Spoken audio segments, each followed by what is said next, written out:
Akif, we want to hear your story first. How amazing that is working across with people from Olympics, NBA, World Cup. So tell us your journey. We are very excited to hear that. Yeah, thanks Raheel, and thanks to Pack Launch for having me. It's been really impressive to see this community being built, and looking forward to the conference in a few days. So yeah, so I have kind of an unexpected journey into the sports and tech world, actually, and venture capital. I was programmed as a kid, like a lot of Pakistani kids who happen to have parents, one parent who's a physician, to be a physician. So I clearly veered off that target. But basically, what happened is I went to the Olympics when I was a little kid. I was impressed with the fact that there's people from all kinds of backgrounds kind of connecting on sort of one area, being respectful yet competing. And at that time, I grew up in the Chicago area. So my solution to having everybody, all my friends, experience this great feeling was to basically bring the Olympics to Chicago, since I couldn't bring all my friends to the Olympics.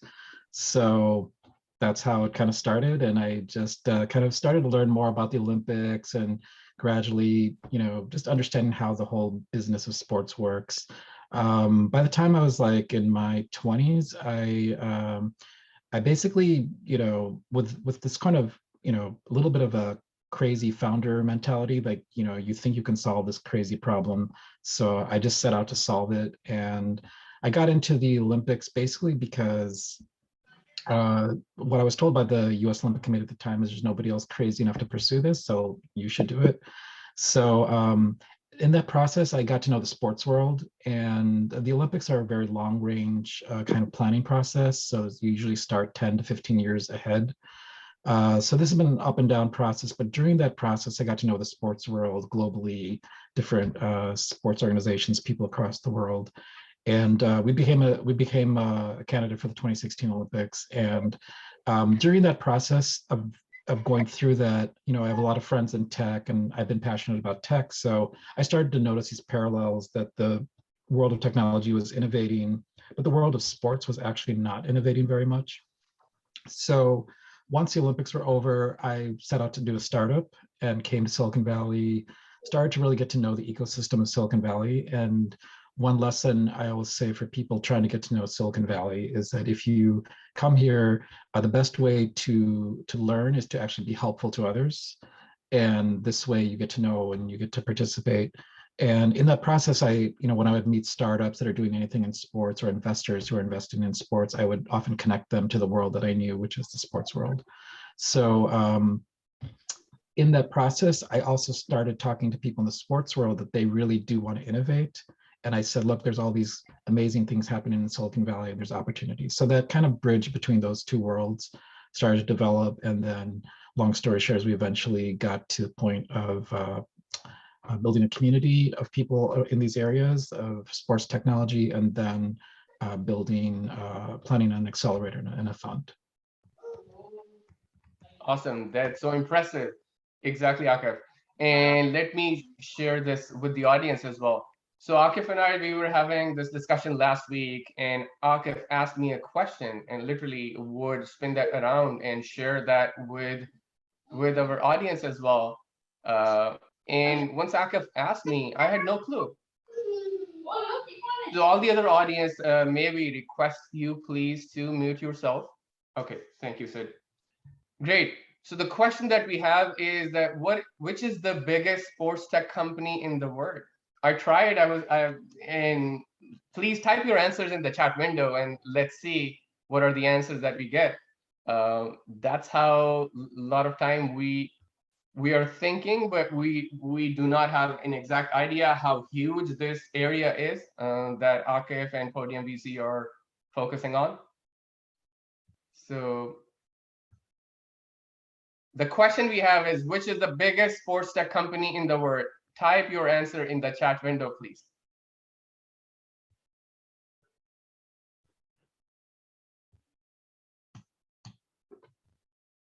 Nike, okay. Tencent, Right. Keep the answers coming. Yes. Raheel, I'm gonna start sharing my screen. Absolutely. That'll be awesome. So let me stop share. What do you think? And let's hear your perspective, Akif. What do you think the biggest tech company in the world and the biggest sports tech company in the world? Right. So this is for me, this is like kind of an interesting question that I actually ask a lot of people because, hang on one second. Yes. All right. So yeah, so when we ask this question to people, we get a lot of different answers depending on what they view as sports tech. But probably the most common answer that we get when we ask this question, probably because of the pandemic and this past year, has been Peloton. So let me. And there's a reason for that for Peloton? Yeah. So Peloton, they had their. You can see the screen, right? Yes. Okay. So Peloton, they had their IPO last year, and during the pandemic, fitness at home became a big deal across. There was high demand. Peloton was skyrocketing in value, so it's I think worth around $30 billion right now. It was actually worth even more a little while ago, but that's usually one of the common answers because of the fitness issue. But Peloton, it turns out, as big as they are, they're actually not the biggest sports tech company. And so any other further guesses on what the biggest one is? All right. So the biggest sports tech company in the world is actually Apple. So Apple, who probably most people don't think of this of a sports tech company, but it turns out they actually are a sports tech company, with being involved in health and fitness, streaming, games, and really, if you just kind of take a step back and think about Apple as a company, and obviously because of the iPhone, but even more than the iPhone, if you think about just like Apple Watch, that introduced a health and fitness device to the mass market. So it turns out Apple is not only the biggest sports tech company, but is also the biggest company. Yes. So what's important to understand about why this market is so important is that it turns out it's not just Apple. Actually, all these big companies are in the area of sports and entertainment. So health and fitness, obviously, we just talked about Apple, but Google had purchased Fitbit. Samsung does wearable devices. Microsoft has been in the space. The streaming, we call them the streaming wars, have taken off. Even Apple's getting into streaming. Amazon has obviously been doing streaming and purchasing sports rights. Google, of course, has YouTube, and Disney has their streaming service, and the newest player to the game, literally, is Netflix. Yeah.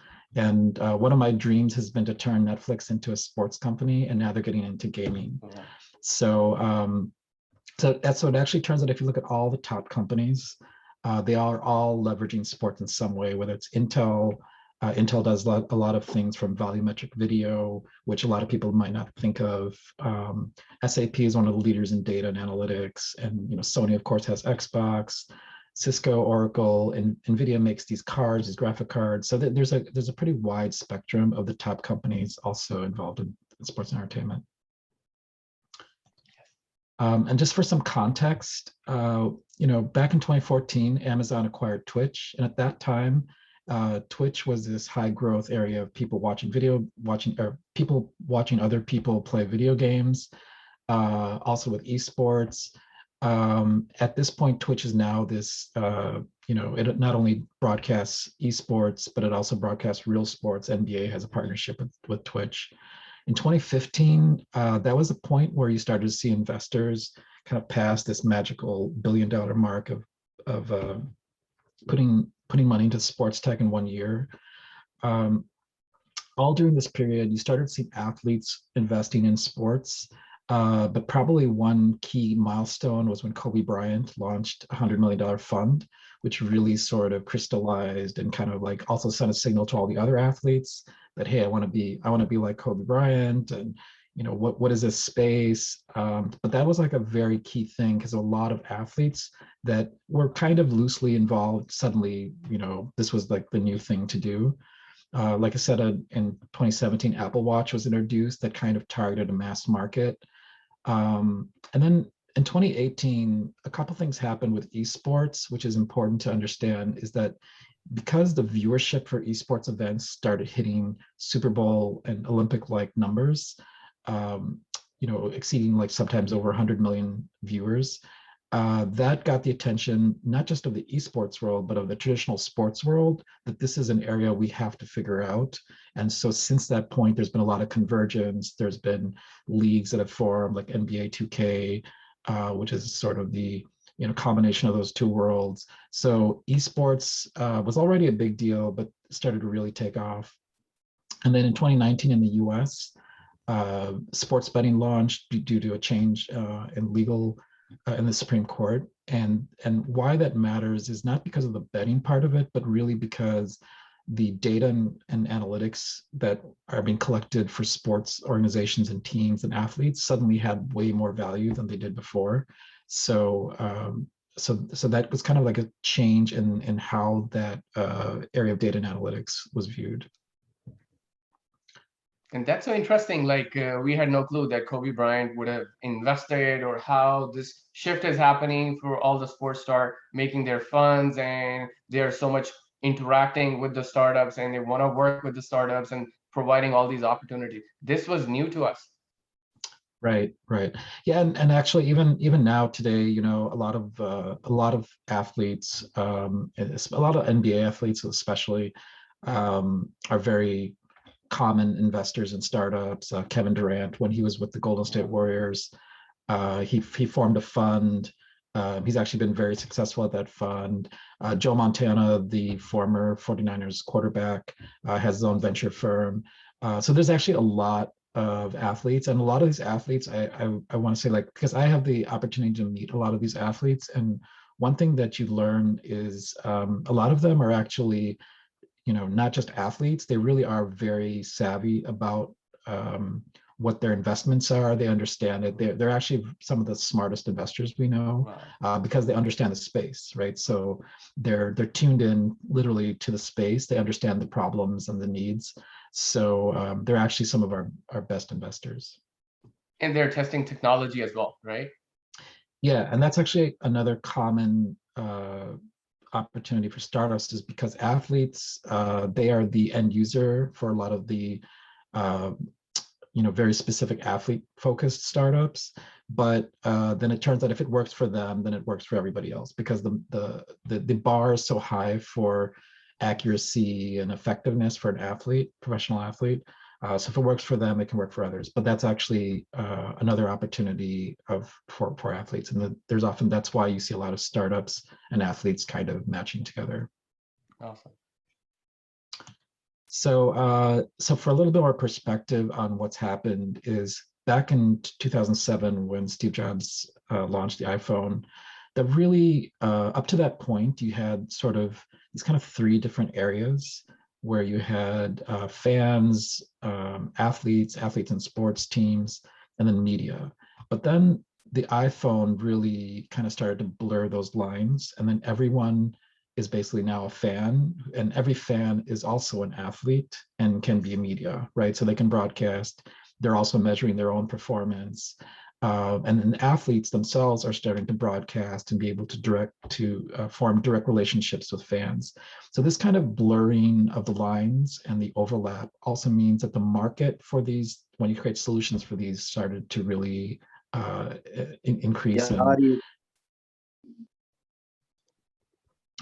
So then the other thing that was happening in the meantime during this process is that you'd start to see more and more of these sports related technologies being applied kind of broader than the sports market.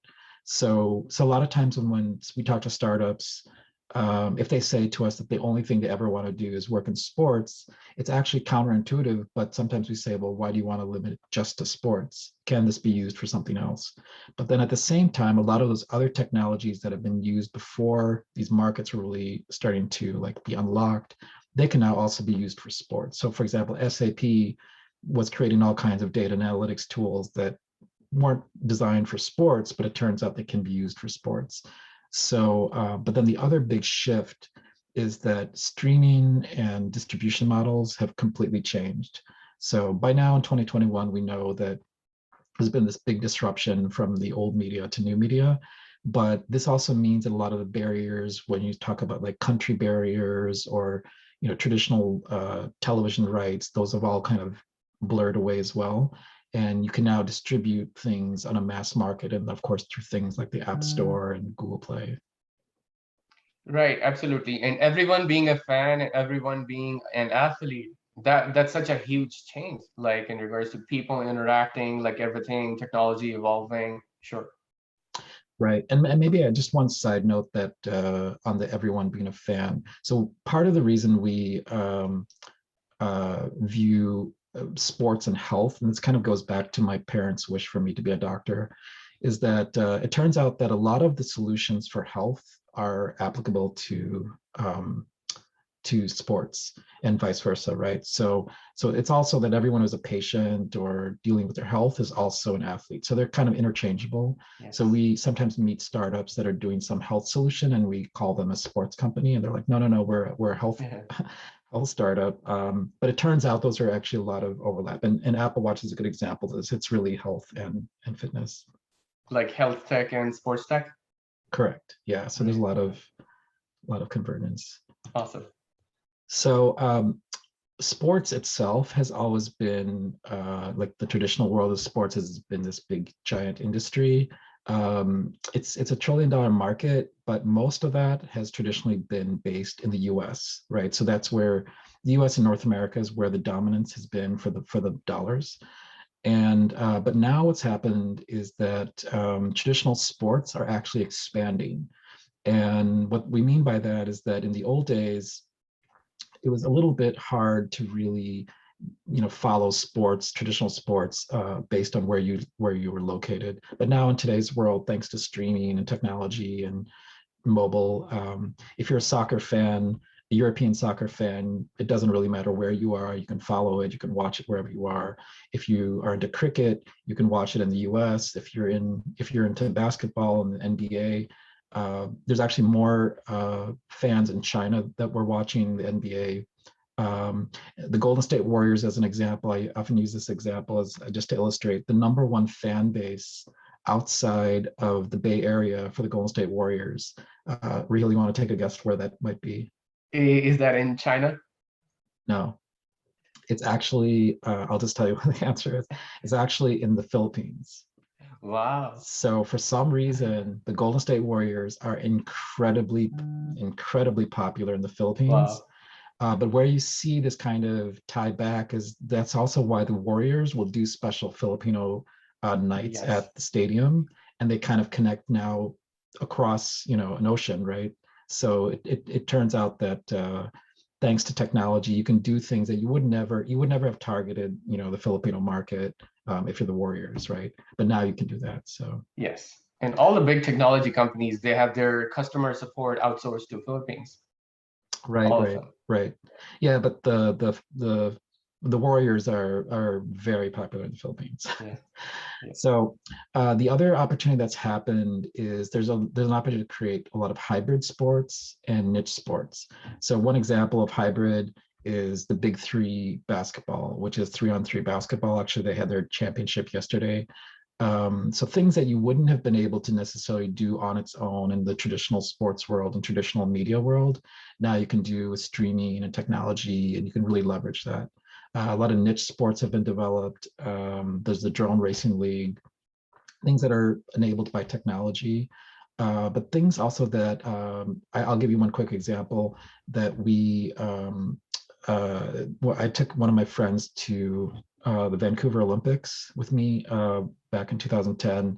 He became obsessed with the sport of curling. And for those of you who don't know what curling is, that's where you have that kind of broom-like device that's moving that big disc on the ice, and you're kind of like sweeping it.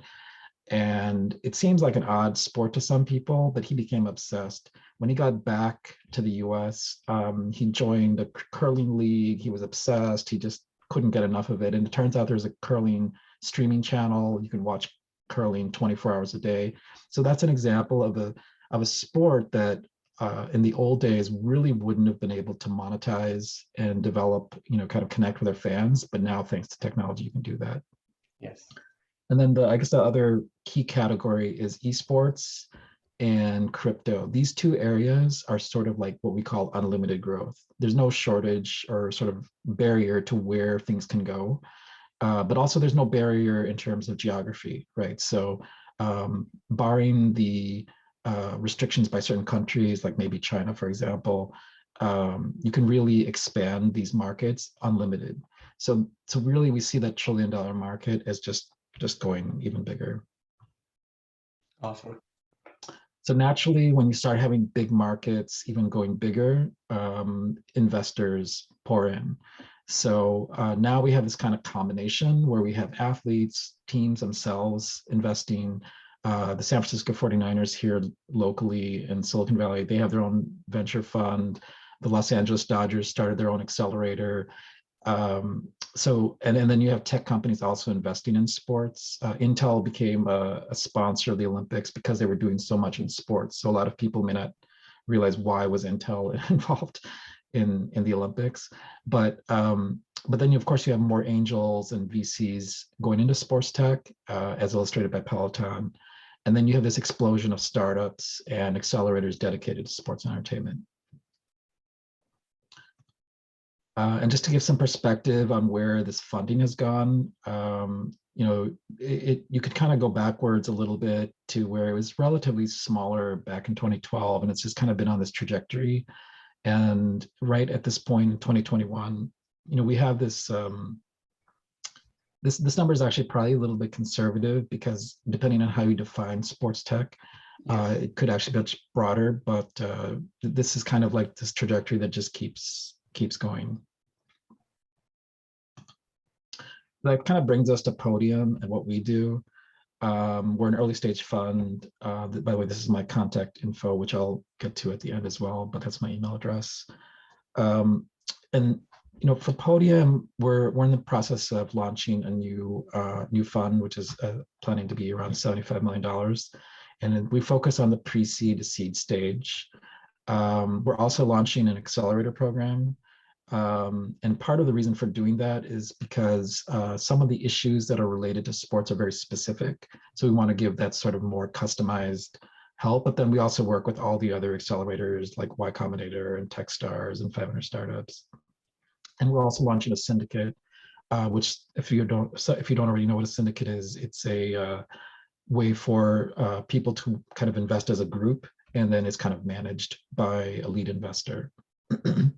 And during these last few years of advising all these startups and working with them, we've developed a community of over 5,000 partners, athletes, investors, startups. And so we tend to know most of the experts in this area, which is kind of really what our kind of key area has been. Our team includes one of my partners, John Giddings. He's actually a professor of entrepreneurship and his background in engineering. Faraz Husseini, who's on this call right now, is based in Chicago. And Noman Ahmed, he's actually a two-time startup founder and also including a sports tech startup. So really what our sort of differentiator is that we have this very extensive network across all these different areas, whether it's sports, venture capital, technology. And part of this has to do with my odd background of being involved in the Olympics and then being involved in tech and then being involved in venture capital. So this kind of gives us a kind of an advantage to be able to help startups plug in different pieces of the puzzle. So that could be on the technical side, which typically is what we do here on Silicon Valley on the tech side. But tech is just part of the equation. You need the business side. And it turns out that sports is also very diverse. So not all the sports organizations work the same way. So to be able to know who to contact and who to talk to and where to validate your solution involves a lot of different experts across those areas. Awesome, very impressive. Yeah, and our basic idea is that software and technology are transforming sports and entertainment, but more importantly, they're expanding sports and entertainment. So we view that as kind of like our critical thing, because we don't just want to transform, we actually want to grow this. Yes. Just for some background on what sports tech means. These are, depending on who you talk to, some people think of it as, fitness and wearables, and others might think of it as streaming, esports and games. Others might think of it as like ticketing. Others might talk about venue technology, and these days with virtual events. And now there's been this big explosion in crypto and NFTs. But we really view all these things as part of the ecosystem of sports, and there's more. So we're almost done with this. But this is basically kind of like the 8 areas that we've kind of identified as sort of the high growth areas. Yeah. And I'll kind of go to the next slide, which will give you a little bit more details. So these are just examples of companies in this space. Some of these have exited, some of them are newer startups, but just to give you a mix, and I'll just highlight just a couple things. So obviously in fitness and performance, we have examples like Peloton. Yes. And I mentioned earlier in fan experience, there's things like the Drone Racing League, Hopin, which is a virtual event platform a lot of people have probably used in the last year. In terms of the crypto economy, right? So those of you who are familiar with NBA Top Shot, that's become very popular the last year. That's Dapper Labs. So NFTs are kind of exploding. So the crypto space is literally just another unlimited area. So then there's a lot of sort of what we call traditional sports tech, things that are more related to athlete performance, like Strava is an app for a lot of people use. So, but then things that you might not think of as sports tech, like Discord is very popular, which was originally designed for gaming. Right. Discord very popular, like Fitbit and so many different other names as well. Really exciting. Right. Yeah, so that's pretty much it. I just want to give a summary. Again, my contact info is at the bottom. My email address is just my first name at podium.vc. But yeah, happy to answer any questions as well. Absolutely. We have a lot of questions. The first one being Akif. So what would you advise the startups who are, like, a lot of our audience here in our webinars are startups and they are joining this. So how should startups approach this area of technology and sports and entertainment, all the areas that you're focusing and your fund is focusing? What would you advise to our startups? Yeah, so I think the main thing is to understand, first of all, that the world of sports is like not all sports are equal, as I kind of mentioned a little earlier, that each league operates very differently. So you have to understand kind of like where you fit into that world, especially if we're talking about the traditional sports world. But generally speaking, if you look at the world of sports, if you have a technology that you're working on that could apply to the sports world, you should really think through, like, can it apply? Where's the right fit? Because it turns out a lot of things you do, which is why all the big companies are jumping into space, can apply. So now, if you have a specific sports solution, you should also try to see where that might expand broader beyond sports. But that's something where getting to understand the sports world and understanding like where the problem solution really is and where it fits is important. But I would say if you're working on a startup that is doing something that's connected to sports or that can apply to sports, you should definitely explore that, because it turns out it's actually a great opportunity. Awesome. And specifically to Pakistani startups, what would you suggest in the area of sports and tech? Yeah, so I think for Pakistan startups as well as South Asian generally, I think what we're seeing is that in a way, it's like a lot of other things, that you can actually bypass a lot of the mistakes that have been made in the past, and older infrastructure and older things that have been done. And what you can do is you can apply a lot of things that are happening in North America and the US to that ecosystem.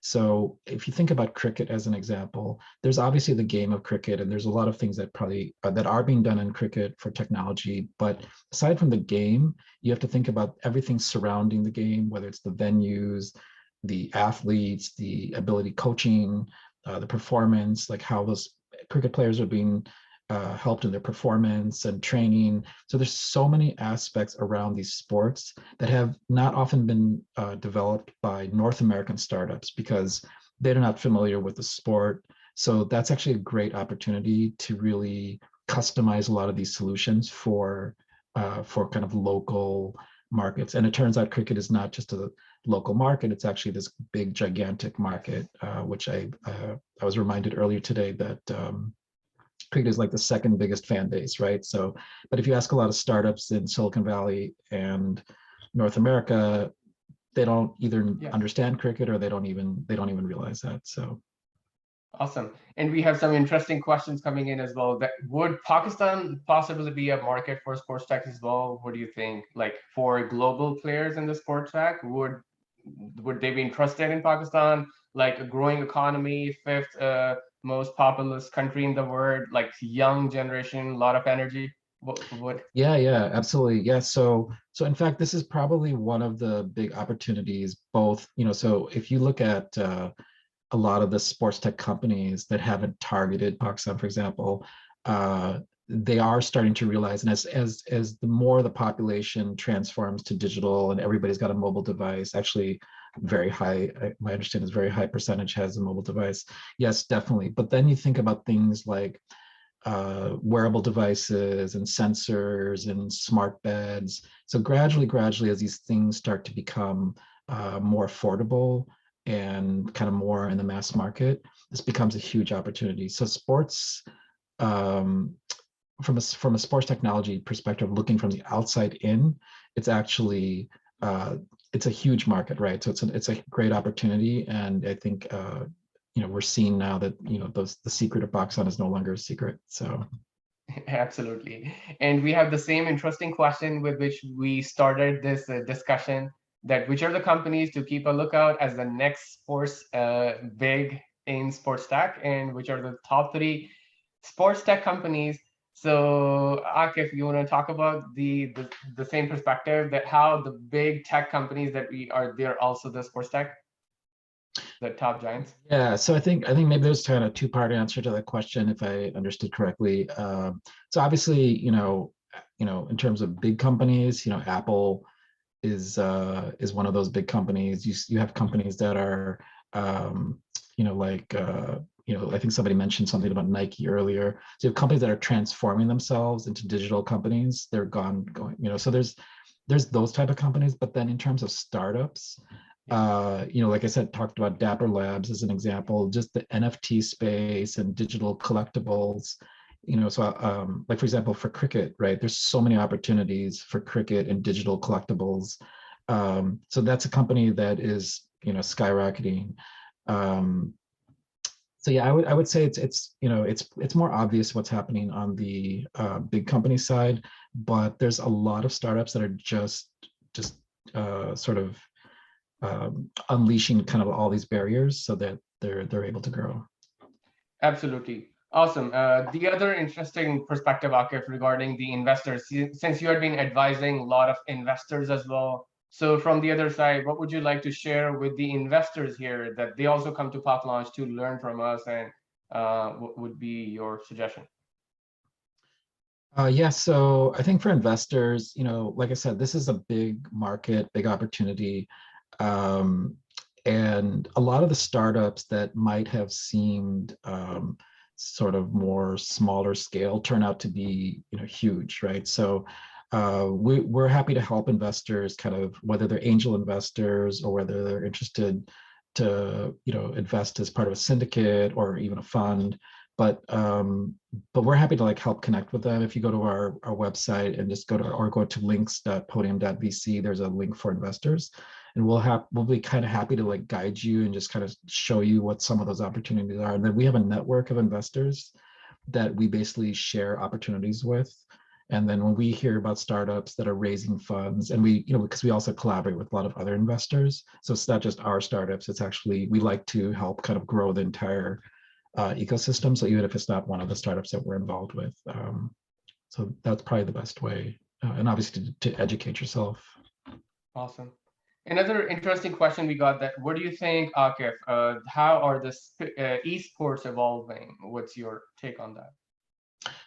Yeah, so the thing with esports, which is kind of a subset of gaming generally, it's a, you know, we're still early in this sort of phase where esports has gone kind of mainstream in terms of like this kind of convergence with traditional sports. However, esports itself has been around forever, or I don't know, say not forever, but for many years.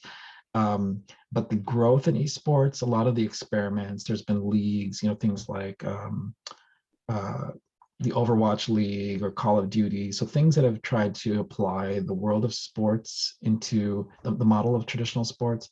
So really, that's just really revving up. I think, you know, Netflix has said that their number one competitor is not any other streaming service, but it's actually Fortnite. So you know, because they have that attention, which is why they're getting into the gaming space. So really, there's so many opportunities with esports, and the best thing is that there's no barrier in terms of geography, and as long as you can deal with the technology. Absolutely.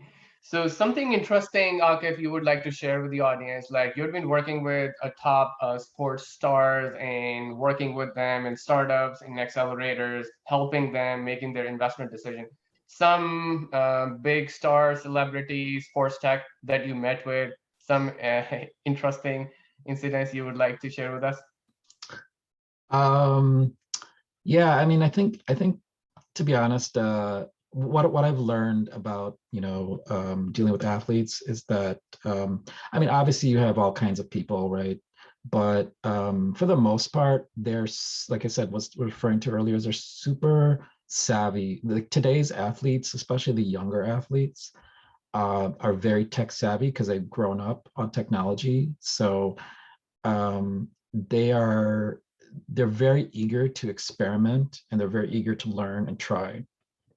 And so what that means is they're smart, they're very humble, they're very down to earth. And you know, I'll just give one quick example of an athlete that you know, Steph Curry, who's very obviously plays for the Warriors and is very popular here in the US and especially the Bay Area. He's actually one of the nicest people I've ever met. Just not as an athlete, just as a person, right? So I think you know, some of our startups have talked to Joe Montana, who's like this legendary quarterback. He's actually also one of the nicest people. So view athletes. It turns out that athletes are just people, and you know, there's a lot of mutual respect, and so we actually don't view them as like superstar athletes. We just view them as people. Yes.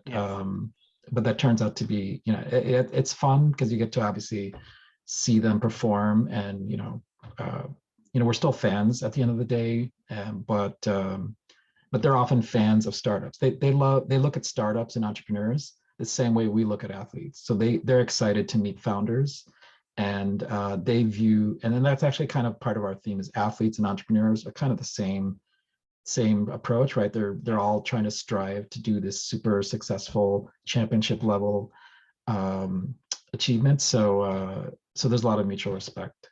Yes. Very interesting question we got from Jamil, and he's talking about the 5G and overall connectivity in the sports, and that's also like evolving and growing in Pakistan and overall globally as well. Like connecting that part with VR, AR, like virtual reality, augmented reality. What's your take on that? Like, for example, we are watching sports and then we get like a 360-degree video in like a watch back or something. What's your take on Akif working with sports and especially technology in Silicon Valley? Yeah, and actually 5G is really going to unleash even more solutions. So for example, video, 360 video, or being able to do things that right now there's a lot of latency issues. So, you know, 5G is still early. Like we actually work very closely with a lot of the telecom companies. We actually have a partnership with Verizon. And one of the things we learned in that process is, although 5G is early, where the future is headed, you know, just like with every industry, 5G will unlock all kinds of things that you can do that right now seem more challenging because there's only so much you can do with the bandwidth that you have. So really, that's one of the advantages that we have of being kind of on the ground in Silicon Valley, of understanding where these technologies are headed, is we're able to kind of test out things. So even for 5G, there's a lot of experiments that have been done in stadiums of what happens when you put, because right now when you go to stadium and you put like 60, 70,000 people all using certain bandwidth, there's limitations, right? So if everybody's taking video and everyone's broadcasting and everyone is using different solutions, there's only so much that can be handled at once. So that's actually a great opportunity. Absolutely. So Akif, what would you like to share as a key takeaway for our participants in this webinar? Yeah, I think for for startups especially, as well as investors, but especially a lot of the startups that are there, is to really understand this world of sports is actually very broad. It's not just traditional sports or fitness. It's really all these different things, and a lot of these things kind of overlap with each other. So look at the sports and entertainment ecosystem, and what we call sports tech is kind of just the short way of saying it, as this very big opportunity, and you just got to figure out where you fit into it, as well as if you're an investor. But then also understand that at the top of the food chain for the ecosystem, the big tech companies are often the acquirers of these technologies. So the more they're jumping into the space, the more opportunities there are for startups. So it's kind of like the ecosystem is really starting to create that flywheel, which is the more startups there are, the more the tech companies jump in the space, the more the sports leagues and athletes are innovating. So these kind of are all kind of working in conjunction. So to really look at it as like, this is a great opportunity and a great time for it. Awesome. And that's awesome, Akif.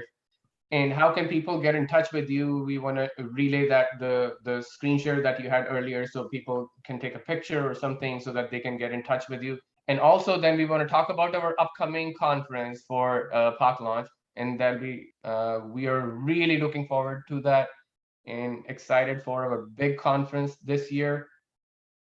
It's our first year, but what we have done as an organization that's really impressive in terms of helping people, connecting all across the globe. Right. So yeah, so if anyone wants to screen sharing. Oh, is it being shared? Not yet. Okay, let me see what happened. Well, I'll just tell you. Basically, Perfect. It's just links.podium.vc, or you can go to our Twitter account. You'll find the same thing there.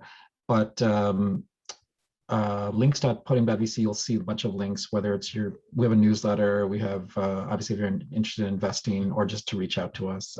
But yeah, we're happy to help. Can you type in the chat, please, Akif, so that people can write you an email and get in touch with you, right? Akif@PodiumVC.com, right?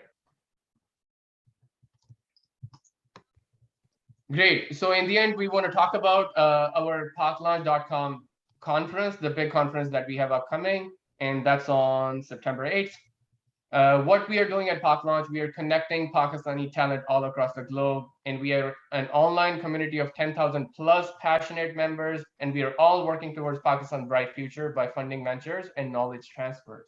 So we would request all of you to go at register.parklaunch.com/conference21. We have more than 10,000 people registered for the conference. This is the biggest ever conference that with Pakistanis all across the globe, that they have done this together, collaborating. We have people contributing all the way from Australia and New Zealand to the West Coast. And so the way our organization came together in the last 1 year, the way we have funded, helped a lot of different startups by our funding mentors and knowledge transfer, that is really impressive. And that's a testament to how all people are joining this big momentum. So we want to thank everyone, the people who joined this webinar, and would love for you to spread this word across with other family and friends and the other people that you're contacting. once again, we want to thank all of you for joining this webinar with PodLaunch.com. Thank you, Akif, for being here. It was such a great honor. Really excited. And we are excited for our big conference for Conference 21. The link is PodLaunch.com/conference21. Everyone, thank you very much. You have been a wonderful audience. Bye. Allah Hafiz. Thank you.